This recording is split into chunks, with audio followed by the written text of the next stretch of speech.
Bom, a gente faz um destaque agora dos Estados Unidos, que além da paralisia do governo e da disputa tarifária com a China, a semana vem sendo marcada pela divulgação de balanços dos grandes bancos do país.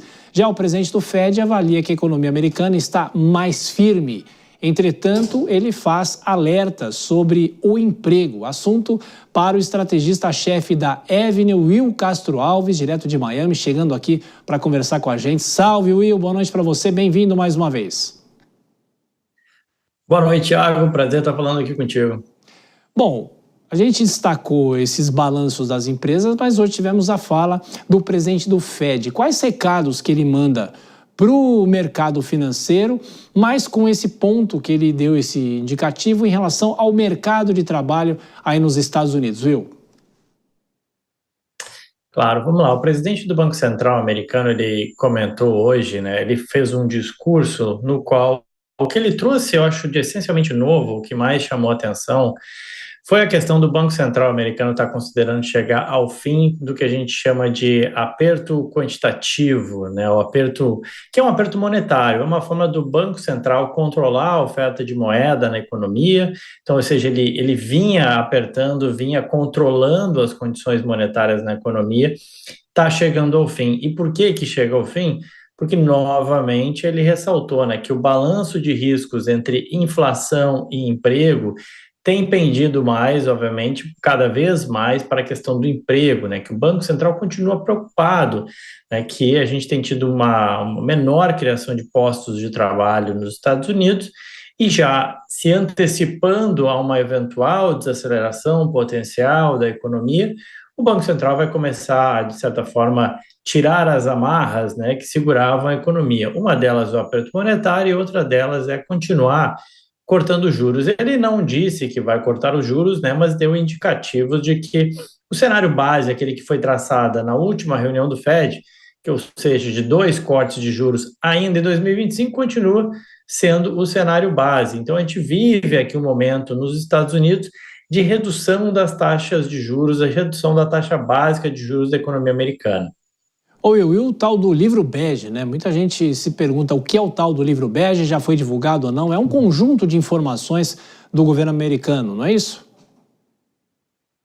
Exato, ele te ajuda a fazer uma leitura, né, da economia, né, e eu diria que hoje, semana passada eu estava no Brasil fazendo alguns eventos com clientes e falando, olha, você tem um copo meio cheio e meio vazio na economia americana, né, você olha todas essas notícias de tarifas, brigas, os minerais raros, a China, daqui a pouco o Brasil, tarifa Índia e por aí vai, são várias essas notícias, o mercado de trabalho desacelerando, esse é o copo meio vazio da economia americana. Por outro lado, tem um copo meio cheio, né, que é a revolução da inteligência artificial. Enquanto a gente fica preocupado com essas questões, a verdade é que as empresas estão investindo bilhões de dólares, não para maturarem durante o governo Trump, ou para serem usados somente no governo Trump, mas para serem usados pelos próximos 20 ou 30 anos. Um investimento em infraestrutura massivo que se assemelha a todo aquele investimento que foi feito lá no passado, né, quando a gente desenvolveu fibra ótica, torres 3G, 5G, todos esses investimentos que foram feitos que propiciam hoje a gente ter uma internet de mais qualidade. Ora, esse é o momento que a gente vive hoje na inteligência artificial, com muitas empresas desenvolvendo essa infraestrutura que vai ser necessária para depois você desenvolver e aperfeiçoar os modelos de AI. Então, tem essas duas economias, né, atuando em paralelo, e na qual o copo meio cheio, né, dessa revolução da inteligência artificial já vem ajudando bastante o próprio crescimento da economia, ainda que com uma menor geração de empregos. Will, e sobre o balanço das empresas, de que forma o investidor fica de olho nisso? Isso mexe com o mercado financeiro? De que forma? Perfeito, é super importante isso, né? A gente fala muito desses receios, né? Tarifas, impactos daqui e dali, mas e o que as empresas estão falando? Bom, hoje a gente teve o começo, o pontapé inicial da safra de balanços corporativos do terceiro trimestre aqui nos Estados Unidos, aquele período que pega o fim de junho ao fim de setembro. Como que foram os resultados das empresas, como que elas estão vendo e por aí vai.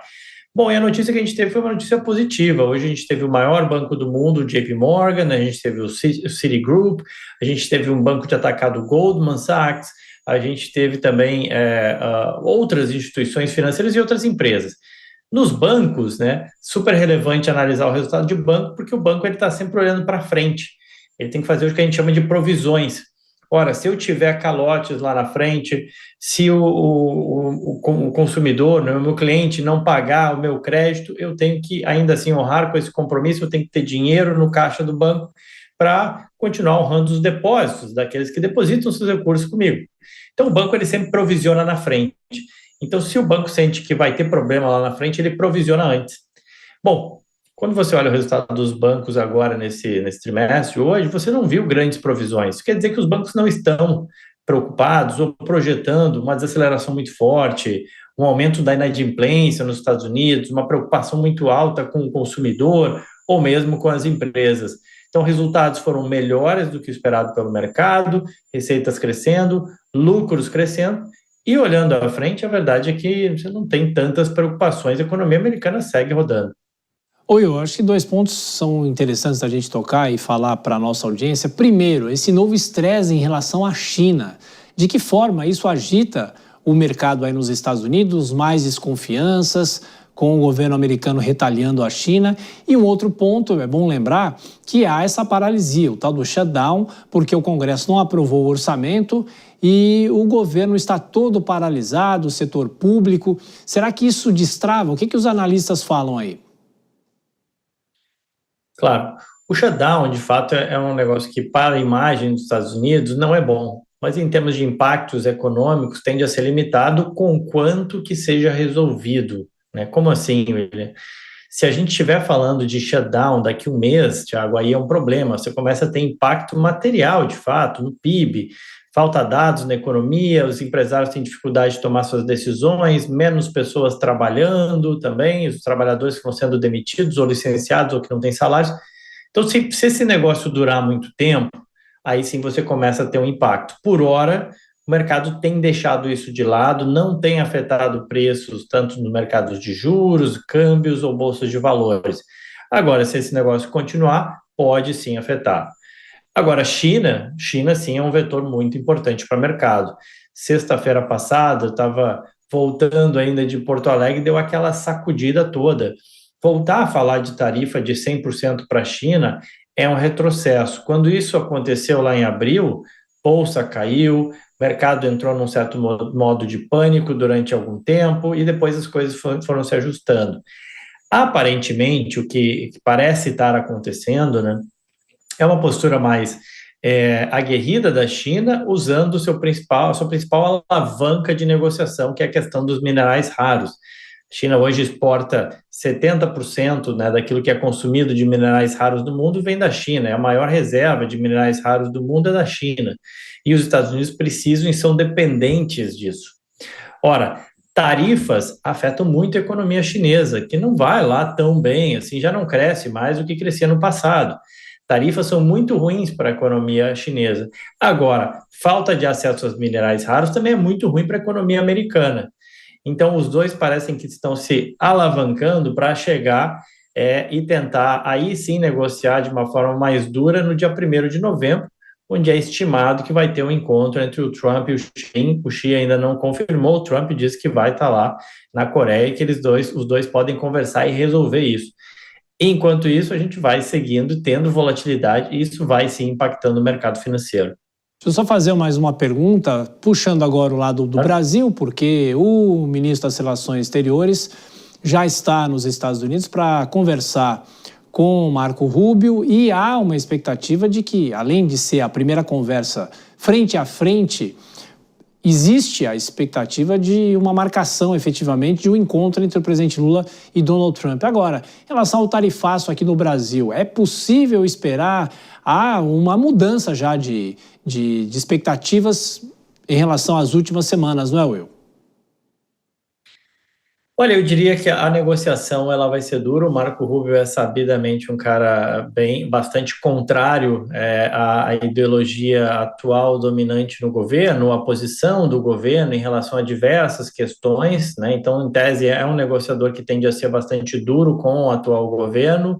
A ideologia deve bater ali. Agora, por outro lado, né, os americanos em geral são bastante pragmáticos, né? E o que o governo Trump tem feito até então é a estratégia, aquela arte do deal, né, a arte da negociação dele é colocar o elefante na sala e depois tirar, mas deixa ali um burrinho na sala e o pessoal já se acostumou, estava acostumado com o elefante, o burrinho já não incomoda, né? O que eu estou querendo dizer com isso? Olha, jogou as tarifas em vários lugares lá em cima, sentou para negociar e fechou, por exemplo, com a Europa em 15%.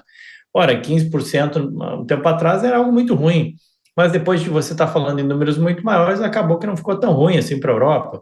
E com o Brasil, eu acho que pode ser, sim, algo nessa linha. O Donald Trump já deu aqueles comentários falando da química entre ele e o presidente Lula e tudo mais.